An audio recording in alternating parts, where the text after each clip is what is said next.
नमस्कार, मैं मनीष कुमार और आप देख रहे हैं तापमान एक्सप्रेस न्यूज। देखिए, इस वक्त हमारी मौजूदगी राजधानी पटना में है और हमारे साथ समाज सेवी कहें या डॉक्टर कहें, डॉक्टर विक्रम हैं। लेकिन उससे पहले हम आपको बताना चाहते हैं, चूंकि बिहार में इस समय और कहें तो देश में होली का माहौल है। ऐसे में कहें तो राजनीतिक तापमान होली पर्व आने से पहले ही शुरू हो चुका है। बीजेपी के विधायक, हालांकि यह जो तापमान यूपी से शुरू हुआ था, अधिकारी थे जिन्होंने वहां से शुरुआत किया होली को लेकर के कि अगर मुसलमान भाई में कलेजा हो तो उस दिन, होली के दिन, अपना पूरा कलेजा सही तरीका से निकाल के निकले। वही मुद्दा बिहार में आ जाता है। बिहार के जो खास करके कहें तो बीजेपी के जो विधायक हैं हरिभूषण सिंह बचौल, वह एक कदम और आगे बढ़ के बोलते हैं। वह साफ शब्दों में कहते हैं कि मुसलमान भाई कृपया करके खास करके होली के दिन ना निकलें। एक दिन अगर जुम्मा आप नहीं करते हैं तो क्या हो जाएगा। यही सब तमाम मुद्दे पे बातचीत करने के लिए सर, इस बयान को आप किस प्रकार से देख रहे हैं? सबसे पहले तो मैं इसके घोर निंदा करता हूँ। जितना हो सके, जितना भी घोर से घोर जो है निंदा हो सके, मैं उस व्यक्ति के लिए करता हूँ जो जातीय उन्माद और धर्म के उन्माद में आकर जो है इस तरह से घटिया बयान देने का काम किए हैं। ठीक है ना। खास करके जो ये अचौल बचौल, क्या कौन विधायक जिसका बात कर रहे हैं, हम लोग तो उसको जानते भी नहीं, नोटिस भी नहीं करते हैं वैसे लोगों को। तो बिल्कुल तेजस्वी यादव नहीं आप बोल रहे हैं। चूंकि भाई हम लोग तेजस्वी यादव के भाई हैं, तेजस्वी यादव हमारा भाई है। और रह गया बात जहाँ तक कि अचौल बचौल, जिसको ये भी नहीं पता है कि एक मानवता क्या होता है, इंसानियत क्या होती है, ऐसे लोगों को पता नहीं जनता कैसे चुन कर विधानसभा तक पहुंचा देती है, जो कि सर्वोपरि पद है। एक विधायक होना कोई मामूली चीज नहीं होता, एक माननीय होते हैं। तो माननीय के अंदर एक बात करने का एक शैली होना चाहिए, तरीका होना चाहिए। मैं तो उनका एक दो और बयान में देखा हूँ। अभी एक पत्रकार महोदय हैं वेद प्रकाश जी, उनका इंटरव्यू कर रहे थे। वैसे तो मैं उनसे पर्सनली कभी मिला नहीं हूँ, न जानता हूँ बचौल जी को, लेकिन एक विधायक है तो उस नाते मैं उनको एक सम्मान के साथ, एक सम्मानित विधायक होने के नाते मैं उनसे आग्रह करता हूँ कि आप अपनी जो मानसिकता है उसको कृपया बदलें। ऐसा ना हो कि एक विधायक बनने के लिए, क्योंकि आप में तो कोई टैलेंट है नहीं, अगर आप में कोई टैलेंट अगर रहता तो आप टैलेंट वाला एक बुद्धिजीवी वाली बात करते हैं। लेकिन आप तो इतना घटिया बात करते हैं, इतना गिरा हुआ शब्दों का इस्तेमाल करते हैं। जो लैंड की जगह आप ऐसा शब्द का उच्चारण करते हैं जो कि आपको लैंड नहीं बोलने आता है। तो सोचिए जिस एक विधायक को लैंड नहीं बोलने आता हो, अरे अंग्रेजी नहीं आता तो हिंदी में बोल देता, जमीन बोल देता, प्लॉट बोल देता, खेत खरियान बोल देता, अरे ऐसे बोल देता। क्या जरूरत है अंग्रेजी बोलने? हमको पता है कि आप कितने पढ़े लिखे हैं, हमें पता है, उनके बारे में भी पता है। ठीक ना, आप पता कर लीजिएगा। जब नीरज कुमार हमारे राष्ट्रीय जनता दल के गठबंधन में थे, जेडीयू के जो एमएलसी हैं, काफी पढ़े लिखे व्यक्ति हैं, जब वो विपक्ष में थे तो उन्हीं के बारे में उनका पूरा चिट्ठा खोले हुए थे कि कौन तो महिला यूनिवर्सिटी से उन्होंने ग्रेजुएशन किए हैं। वही बचौल साहब है ना, जो महिला यूनिवर्सिटी से ग्रेजुएशन किए। भाई जहाँ पुरुष का पढ़ाई ही नहीं होता है वहां से वो डिग्री लिए हैं। सोचिए वो कितने पढ़े लिखे होंगे। तो ऐसे ऐसे तो अपने खास करके जो एनडीए में जो भाजपा के लोग ऐसे ऐसे विधायक हैं, उनकी क्या चर्चा करें हम। चलिए सर, आपने तेजस्वी यादव का चूंकि जिक्र किया, तो तेजस्वी यादव ने साफ शब्दों में कह दिया था वहीं विधानसभा में साफ साफ कि यह है बचौल कौन। और उन्होंने ये भी कहा था साथ ही साथ कि अगर एक मुसलमान पे कोई भी कुछ करके दिखाए, भाजपाई लोग खास करके, तो उसके पीछे 5 हिंदू रहेंगे। लेकिन वहीं दरभंगा की मेयर का एक बयान आता है कि 2 घंटे के लिए होली को रोक देना चाहिए। इस बयान को कैसे आप देख रहे हैं? देखिए मैं किसी भी व्यक्ति को पर्सनल मैं टारगेट नहीं करता हूँ, लेकिन मैं इतना जरूर कहूंगा, चाहे कोई अंजुम आरा हो, चाहे कोई बचौल हो, ना होली रुकेगी और ना ही तो आपका जुमे का नमाज रुकेगा। जो जैसे चलते आ रहा है हमारे देश में, हमारे राज्य में सालों से जो होते आ रहा है, आज भी होगा और आगे भी होते रहेगा। इसलिए कोई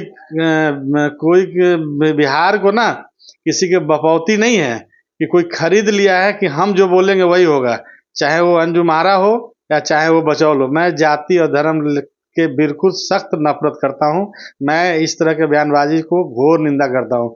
मैं किसी भी जात को लेकर नहीं चलता हूँ, मैं इंसान हूँ, इंसानियत की बात करता हूँ।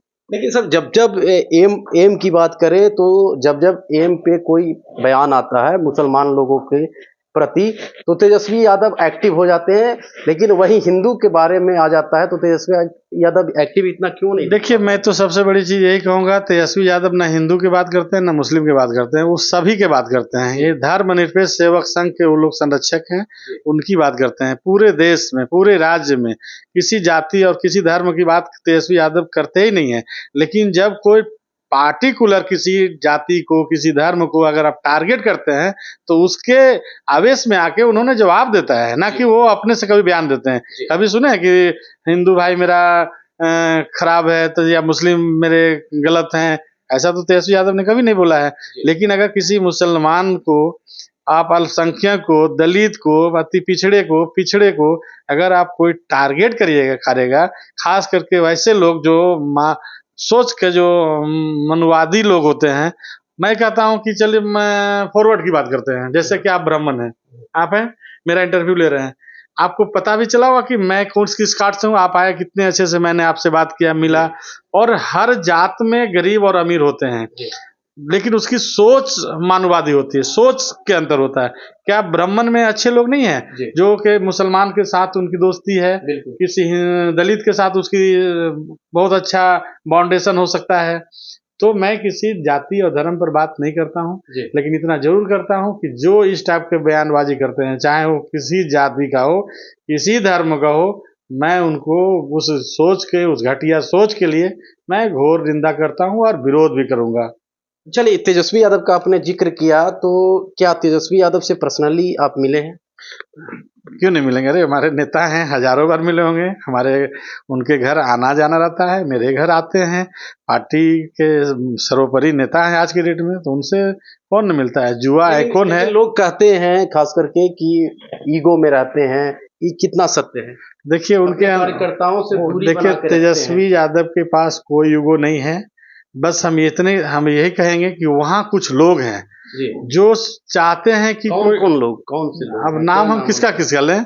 मैं बता रहा हूँ, मैं नाम लूंगा, नाम भी लूंगा, समय आने दीजिए, मैं नाम भी खोल दूंगा। लेकिन उन लोगों को लगता है कि अगर कोई डॉक्टर विक्रम अगर तेजस्वी से डायरेक्ट बात कर लेगा तो फिर हमारा पूछ खत्म हो जाएगा, हमारा वैल्यू पत्ता क्यों साफ होगा? एक आदमी से राजनीति थोड़ी चलता है। एक आदमी को तेजस्वी यादव, मेरे में कैपेसिटी है तेजस्वी यादव को मैं मुख्यमंत्री बना दूंगा, या जो लोगों को मिलने से रोकता है उसकी कैपेसिटी है कि तेजस्वी यादव को मुख्यमंत्री बना देगा। है, लोगों के रोक के हो सकता है आप विधायक भी नहीं बनने देंगे। जो आपके सोच है, जो घटिया सोच आप लोग रखते हैं, तो हम ये नहीं कहते कि हम तेजस्वी यादव को अकेले मुख्यमंत्री बना देंगे या ये बना देंगे या आप बना देंगे। सभी के, जब तक सभी का सहयोग नहीं रहेगा, चाहे वो जनता हो, कार्यकर्ता हो। अब पार्टी के जो असली रीढ़ होता है ना, वो कार्यकर्ता होता है, नेता नहीं होता है। नेता ये बात लालू जी से सीखना चाहिए तेजस्वी यादव? बिल्कुल सीखना चाहिए, लालू जी से सीखना चाहिए। हम लोग उनके सिपाही हैं, हम लोग अब बैठ के इस पर बात कर सकते हैं कि क्या क्या निगेटिव बात है, क्या पॉजिटिव है। आपस में जब मौका मिलेगा तभी ना। अब मान लें हमें मौके नहीं मिलेगा तेजस्वी यादव से मिलने को, तो हम आपको कैसे बताएं कि आप कौन सी ताकत रोकती है तेजस्वी से मिलने के लिए? देखिए, तेजस्वी से रोकने के लिए वहां पर बता रहा हूँ 5-7 गो लोग हैं। और प्रकार राबड़ी देवी ने आरोप लगाया नीतीश जी के ऊपर कि उनके इर्द गिर्द 5, तो वही उसी टाइप के इनके पास भी लोग हैं, ठीक है ना, जो कि लोगों से मिलने जुलने से लोगों को मना करते हैं। और क्या लगता है ये सत्ता से ये कहीं ना कहीं रोकने की भी साजिश हो रही है? अगर कार्यकर्ता से तेजस्वी नहीं मिल पाएंगे, हम तो बताएंगे, अगर ऐसे लोग अगर बने उनके आसपास थे वो तो सब लालू जी से, मैं तो बता रहा हूँ, किसी से परमिशन की जरूरत नहीं होता था। गेट पर जाइए, गार्ड को बोलिए कि मैं फलाना साहब से मिलना है, ठीक है, 1 मिनट में गया, सर साहब फलाना आदमी आया है, बुला लो अंदर, जाइए अपने बात को रखिए। और वहाँ कोनो वो कुछ मांगने थोड़ी को जा रहा है, धन दौलत की बात थोड़ी हो रही है वहाँ की, आपसे धन मांगने को आ रहा है। लोग बस अपनी समस्याएं को आपके पास रखना चाहते हैं। तो क्या लगता है कि तेजस्वी यादव जानबूझ के इग्नोर कर रहे हैं या उनको जानकारी नहीं इस मामले में? हमें तो जहां तक लगता है कि तेजस्वी यादव इतने सरल व्यक्ति हैं कि उनको उस बात तक वहां तक पहुंच ही नहीं पाता है। लोग उसको, उस मैसेज को वहां तक पहुंचने से पहले ही उसको जो है बाईपास कर दिया जाता है। तो कैसे पता लगेगा फिर तेजस्वी यादव को? कार्यकर्ता तो दिन प्रतिदिन टूटते जाएंगे। तेजस्वी यादव से हम यही आग्रह करते हैं कि चैनल के माध्यम से अगर हम लोग जैसे कार्यकर्ता का बात अगर आप तक पहुंचता है तो आप इसको अपने नोटिस करिए और अपने लोगों को बोलिए कि अगर ऐसा हो रहा है तो ये गलत हो रहा है। मैं बता रहा हूँ, अभी कुछ दिन पहले मैं उनके पीए को फोन किया, ठीक ना? तो मैंने पीए को फोन किया, कम से कम मेरे पास उनका 2-3 नंबर है, दोनों तीनों नंबर पर मैं 10 बार कॉल किया होगा। और मुझे एक नेपाल से बहुत बड़े मैंने नेता बोल सकते हैं, ऑलरेडी अभी पूर्व सांसद, प्रेजेंट विधायक ऑलरेडी हैं, विपक्ष का वहाँ का नेपाल का नेता भी है। मैंने बोला कि उनको तेजस्वी जी से मिलना है, सो नंबर भी मैंने उनको भी भेजा, लेकिन फोन ही नहीं उठा उनका कि मैंने जो हम कह सके कि आपसे एक नेपाल के बड़े नेता मिलना चाहते हैं जो तेजस्वी जी उनको मिला। अब समझिए सर, आप डॉक्टर हैं, पेशे से डॉक्टर हैं, साथ साथ समाज सेवी हैं। अगर आपकी आवाज तेजस्वी यादव तक नहीं पहुंच पा रही है तो आम कार्यकर्ताओं की आवाज कैसे पहुंच? मैं तो बता रहा हूँ, मैं उनके पीए, मैं उनका पर्सनल सेक्रेटरी की बात कर रहा हूँ, मैं पर्सनल उनका जो पीए हैं मैं उनको फोन किया, वो मेरे पास अभी उनका रिकॉर्ड भी होगा, कई जो है मैं दिखा दूंगा, डायल नंबर और सब मैं रखा हूँ, ठीक ना? तो लोग तेजस्वी यादव तक, अब डायरेक्ट तेजस्वी यादव का नंबर तो हर आदमी के पास नहीं हो सकता है ना जी। तो जब डायरेक्ट तेजस्वी यादव का नंबर नहीं हो सकता है तो आप जो इतना सरकारी पीए, प्राइवेट पीए, हमको लगता है कि सब मिला के कम से कम 10 गो उनके पास ऐसे लोग होंगे जो जब चाहे तब बात करा सकते हैं तेजस्वी जी से कि डॉक्टर साहब 1 मिनट के लिए कुछ बात करना चाहते हैं। अगर आपको जरूरत पड़ता है उधर से अगर कॉल आना होता है तो डायरेक्ट होता है साहब बात करेंगे, तो तुरंत बात हो जाती है। जब इधर से कॉल जाता है तो आप क्यों बात नहीं कराते हैं? कराना चाहिए ना जी। हर आदमी को कराना चाहिए, वो हर कार्यकर्ता कराना चाहिए। मैं ही नहीं कह रहा हूँ कि हमारे जैसे लोग को, जो आम कार्यकर्ता भी आपका है, जो आपका पंचायत स्तर पर कार्यकर्ता है, उसकी भी बात अगर जरूरत पड़े तो मैसेज जाना चाहिए। नहीं बात हो डायरेक्ट तो आप सुन लीजिए, बता दीजिए, उसका काम को सॉल्व कर दीजिए, बीच से आप ही कर दीजिए। लेकिन करिएगा तब ना, करते ही नहीं है। नहीं, कहीं ना कहीं रोक दिया जाता है। बिल्कुल बिल्कुल, तो इससे थोड़ा सा जो है जनता और कार्यकर्ता, खासकर कार्यकर्ता में नाराजगी इस बात का है तो तेजस्वी यादव से कि भाई आपके जो लोग हैं उनको समझाइए और इस मैसेज को वहां तक पहुंचाइए। अच्छा, तेजस्वी यादव युवाओं की बात करते हैं, आप भी युवा हैं, खास करके चुनाव लड़ने की कहीं से इच्छा हुई है? इतना जानकार है, इतना विद्वान है। नहीं, ऐसा नहीं है। देखिए, जानकार और विद्वान होने से खाली चुनाव नहीं लड़ा जाता है। चुनाव लड़ने की अपनी इच्छा होती है, जनता का डिमांड होता है। तो हमारे तरफ जो है, खास करके जो नवादा के जो लोग हैं, युवा हैं, जो वहाँ के बहुत सारे हैं, गार्जियन हैं, वो लोग की इच्छा है कि हम राजनीतिक में, चूंकि समाज सेवी में हमेशा लगे रहते हैं, हर तरह के कार्यक्रम कराते रहते हैं, खास करके रजौली विधानसभा, गोविंदपुर विधानसभा, नवादा के जितने भी विधानसभा है, वहाँ कुछ न कुछ एक्टिविटी हमारा होते रहता है। और उधर के जितने भी लोग आते हैं हमारे पास, उनको मैं खुलकर समर्थन करता हूँ, मदद करता हूँ।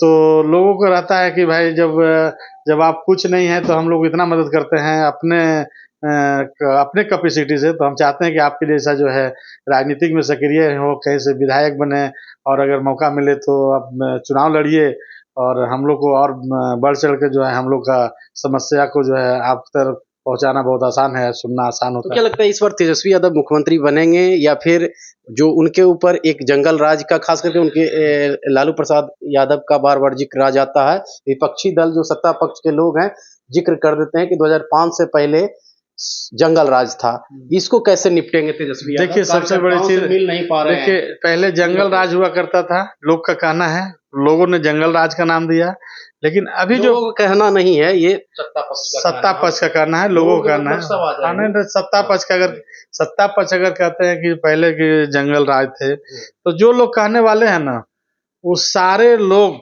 सत्ता पक्ष ने कह दिया जंगल राज, आपने कह दिया कि तेजस्वी यादव कार्यकर्ता से नहीं मिल पा रहे हैं। तो देखिए, नहीं मिलना और दोनों में अंतर है राज। देखिए, जंगल राज होना और नहीं मिलना, दोनों में अंतर है। नहीं मिलने वाला में अपने लोग है, नए मिलने और मिलाने में अपने लोग है, वो बाहरी लोग नहीं है वहाँ। लेकिन जहां तक सत्ता के बात है, जो लोग 2005 से पहले जंगल राज की बात करते हैं, चिराग पासवान हो, सम्राट चौधरी हो, और बहुत सारे नेता हैं, अशोक चौधरी हो, ये लोग जंगल राज की बात करते हैं। भाई सम्राट चौधरी, आपके पिताजी उसी जंगल राज में ना हेल्थ मिनिस्टर हुआ करते थे, है उसी जंगल राज के ना, तो उसी जंगल राज के ना आपकी जो है बुनियाद हुई है, उसी जंगल राज से नापे हैं। तो उस दिन जंगल राज आपको नहीं दिखाई पड़ा था जब सत्ता का मलाई चाप रहे थे हेल्थ मिनिस्टर, जो बड़ा मंत्रालय आपके पिताजी के पास था, बड़ा मंत्रालय माना जाता है।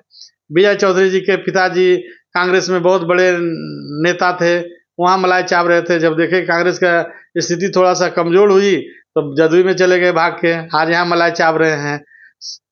उसके बाद आपका चिराग पासवान जी का अगर बात करते हैं, अगर चिराग जी की बात करेंगे तो चिराग जी के पिताजी जो थे ना, उस जंगल राज का, जिस जंगल राज का जिक्र कर रहे हैं, उस जंगल राज में दूसरे नंबर पर थे वो जी। एक नंबर पे अगर लालू जी थे तो 2 नंबर पे रामविलास चचा थे ना, दूसरा तो था नहीं वहां। तो उस जंगल राज का बुनियाद तो आप भी हैं, तो जंगल राज आप दूसरे को क्या घोष रहे हैं? अगर मैं किसी संस्था में जुड़ा हूँ, जस्ट एग्जाम्पल किसी संस्था में मैं जुड़ा हूँ, अगर यहाँ कोई गलत काम हो रहा है तो गलत काम अगर 2 लोग कर रहा है तो यहाँ जितने लोग जुड़ा वो सब गलत है, उसकी सारी की रिस्पॉन्सिबिलिटी है। आप उस गलत काम को होने से रोकना चाहिए था ना। तो उस समय तो आपके पिताजी जो है ताला चाबी लेके घूमना शुरू कर दिए और मलाई चाबी 90 से लेके 5 तक, है ना। और उसके बाद आज बोलते हैं कि वो 2090 से 5 जो है वो जंगल राज था। तो भाई जंगल राज था तो उसी दिन आपको इस्तीफा दे देना चाहिए था, इस्तीफा दे के हट जाना चाहिए था कि नहीं हम इस जंगल राज में हम नहीं रहेंगे, हम अपना अलग राज्य बनाएंगे, हम जंगल राज नहीं बनाएंगे भाई, एकदम बढ़िया साफ सुथरा राज बनाएंगे, मंगल राज बनाएंगे। और आज वही जंगल राज की चर्चा करते करते जो है आज पूरा, मैं तो बता रहा हूँ, उसके आसपास जितने भी बड़े बड़े, आप नीतीश मिश्रा जी के ले लीजिए, कांग्रेस के नेता, उनके पिताजी मुख्यमंत्री हुआ करते थे, जगन्नाथ मिश्रा बेटा थे, जो चारा घोटाला के जो एक्यूज है, जो मेन एक्यूज है, आज आप उसको मंत्री बने हैं। अच्छा सर, ये बताइए कि तेजस्वी यादव कैसे मुख्यमंत्री बनेंगे? तेजस्वी यादव मुख्यमंत्री जनता के सपोर्ट से बनेंगे, अपने कार्यशैली के सपोर्ट से बनेंगे। आज देखिए एक जनता, एक जुआ, और खास करके जुआओं में और महिलाओं में जो तेजस्वी यादव के प्रति जो अभी विश्वास जगह है, जो माई बहन सम्मान में तेजस्वी यादव मैदान में जो ये नारा है ना, आपको एकदम देखिएगा सत्ता पलट के रख देगा। तो क्या लगता है ये माई बहन मान योजना लेके जो तेजस्वी यादव निकले हैं, यही सत्ता की दहलीज पे पहुंचाएगा? एकदम बिल्कुल पहुंचाएगा, और ये रियल में जरूरत है, ये रियल में लोगों की जरूरत है। क्योंकि माई बहन योजना जो है ना, अगर एक घर में महिला को जो कुछ नहीं करती है, घर के चौका बर्तन करती है, और अगर उसको महीने में 2500 रुपया अगर आता है तो अपने बच्चा को अच्छे शिक्षा दे सकती है। भी तो फॉल्स कह रहा है सत्ता पक्ष वाला कि लॉलीपॉप वो हमेशा पिछले बार बोला ना कि 10 लाख नौकरी कहाँ से देंगे, 17 महीना में दिखा ना दिए। तेजस्वी यादव जो बोलता है वो करता है, बाकी लोग सिर्फ बोलता है, करता कुछ नहीं है। तेजस्वी यादव ही एक बिहार का नेता है, ये देश का नेता है, जो बोलता है वो करता है, लेकिन बाकी लोग क्या है, बोलता कुछ है और करता कुछ है। तो मैं आपको इसके बारे में विस्तार बता दूं कि माई बहन योजना के बारे में जो बता रहे थे आपको, हम बीच में आप टोक दिए। माई बहन योजना एक ऐसा योजना है कि अगर एक महिला को 2500 रुपया अगर मिलता है महीने का, और उसके 2 बच्चे हैं, तो एक प्राइवेट स्कूल का फीस हो जाएगी, तो उसका बच्चा अच्छे स्कूल में पढ़ सकता है। अरे अभी प्राइवेट स्कूल का क्या फीस है, गांव देहात में आज भी 500, 700, 1000 रुपया, तो 2000 में फीस हो गया, 500 रुपया में उसका कॉपी कलम किताब, उसको कहाँ प्रॉब्लम? उसके पति अगर प्रदेशों में खट के कमा रहे हैं तो वो अपने घर का विकास करेंगे, अपने आगे का मैंने घर बनाएंगे, जमीन खरीदेंगे, कुछ भी कर सकते हैं, बेटी का ब्याह कर सकते हैं उस पैसा से। और अभी क्या हो रहा है कि पति जी गुजरात में हैं, 12,000 कमी करते हैं, तो 5,000 घर में खर्चा हो जा रहा है, स्कूल लेकर चला जा रहा है। और अगर महीना में मैं अगर तो क्या लगता है इस बार नैया पार लगाएगा माई बहन योजना ने? तेजस्वी जी के एक सोच जो है ना, एक सोच जो है जनता के दिल में बस चुका है, दिमाग में बस चुका है, और हर आदमी यही चाहता है कि हमारा जो मुख्यमंत्री हो तेजस्वी यादव को एक बार मौका दीजिए। तेजस्वी यादव एक बार मौका दीजिए ना, हम भी कहते हैं एक बार मौका दीजिए, अगर वो काम नहीं करेंगे तो हटा दीजिएगा। ये तो भाई चुना 5 साल के लिए नहीं, एक बार तो सब कुछ देखना चाहिए ना। चलिए हमारे साथ है डॉक्टर विक्रम बेबाकी से रखे हैं, आरजेडी के खास करके विचारधारा से रखते हैं। इन्होंने साफ शब्दों में कह दिया है कि जनता को खास करके इस बार तेजस्वी यादव को एक बार मौका दे के देखिए। अगर तेजस्वी यादव काम नहीं करते हैं तो उन्हें हटा देना चाहिए। वहीं सम्राट चौधरी और यहाँ तक की बात करें अशोक चौधरी और साथ ही साथ चिराग पासवान पे भी तंज कसा, लेकिन इन्होंने तेजस्वी यादव को भी नहीं छोड़ा। तेजस्वी यादव में जो एक कमियां है उसमें भी इन्होंने गिनाने का काम किया कि तेजस्वी यादव अपने कार्यकर्ताओं से नहीं मिलते हैं। इससे कहीं ना कहीं कार्यकर्ता का मनोबल टूटता है। अगर ये सब सीखना है तो कहीं ना कहीं लालू प्रसाद यादव से सीखना पड़ेगा। बहरहाल खबर में इतना ही। नमस्कार।